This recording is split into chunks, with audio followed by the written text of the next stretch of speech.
भोला बाबा, मेरा शंभू, मेरा त्रिकालदर्शी, कैलाशी, अविनाशी शंकर अमृत नहीं पिए हैं, विष पिया। किसके लिए? दूसरों के लिए। शिव जी ने चंद्र धारण करा, किसके लिए? दूसरों के लिए। शंकर भगवान ने सर्प धारण करा, किसके लिए? दूसरों के लिए।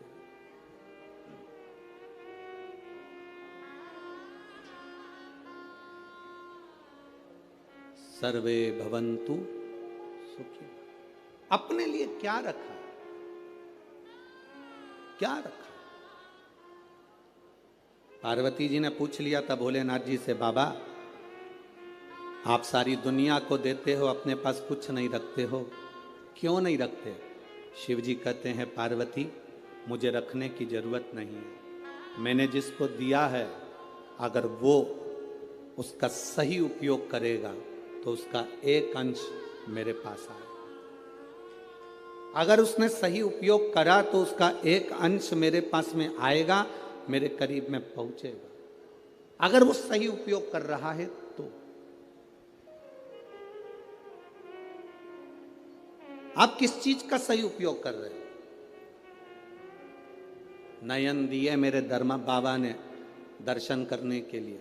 इन नेत्रों से हम दिन भर अपने मोबाइल को, अपनी टीवी को देखते रहते हैं।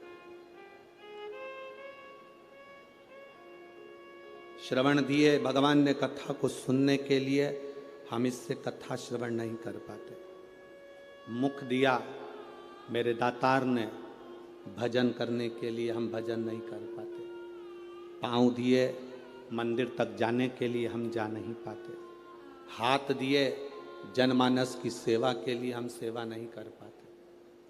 शरीर का प्रयोग करा कहां? मुख का प्रयोग करा मदिरा पीने में, शराब के नशे में, गंदे नाली के पानी में।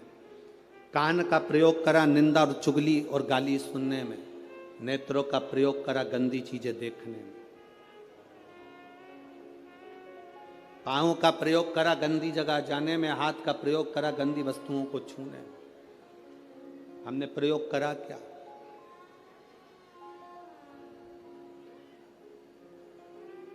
हम ले क्या पाए भगवान शिव से?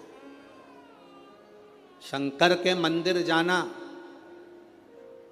जल का पात्र लेकर जाना, वहां से खाली पात्र लेकर मत आना। आपको पहले भी कथा में कहा, बोला था कि नहीं बोला था?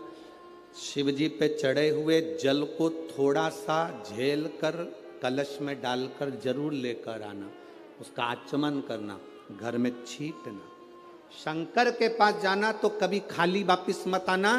शिव कथा कहती है, अगर आप जल चढ़ाने नहीं भी गए, बिना लोटे के, बिना जल के, बिना बेलपत्र के, बिना धतूरे के, बिना शमी पत्र के, बिना चावल के दाने के भी आप शंकर के पास अगर पहुंच गए हो तो शंकर आपको कभी खाली नहीं भेजता, वो झोली भर कर ही भेजता।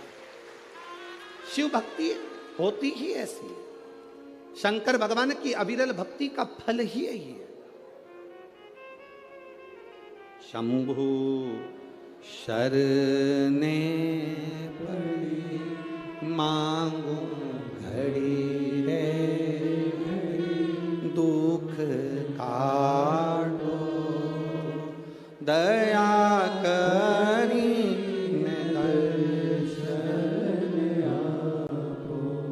शिव कथा कहती है, भगवान की शरणागति के करीब में जब हम जाएं तो हम भगवान से कुछ मांगे चाहे ना मांगे, वो दिल से देता जरूर है, दिल से देता। आप लोगों से एक बात पूछे क्या? जवाब दोगे? अरे बोलो तेरे नागपुर वालों, पक्का? ठीक है। तुम्हारी आर्थिक स्थिति ठीक है, तुम्हारी आर्थिक स्थिति ठीक हो,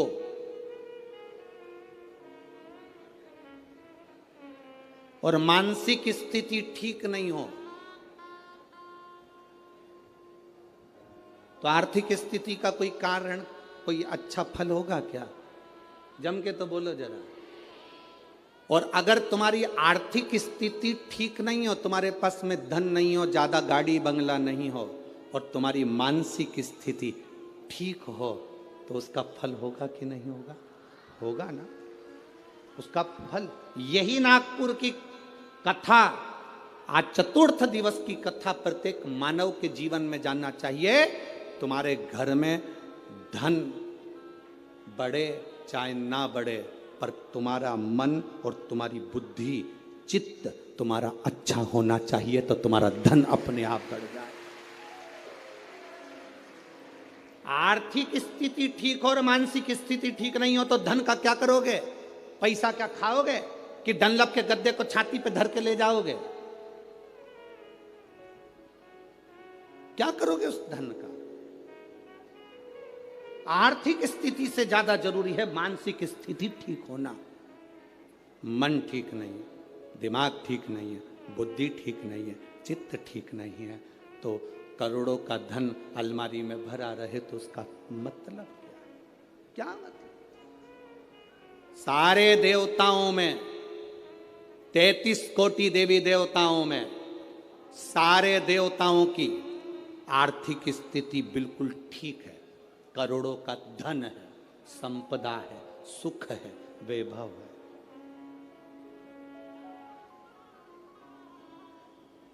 सबके पास में वैभव है, सबके पास में धन है, पर मेरे बाबा के पास में आर्थिक स्थिति भी ठीक है और मानसिक स्थिति भी ठीक है। वो दुनिया के मन को अपने कंट्रोल में रखते हैं।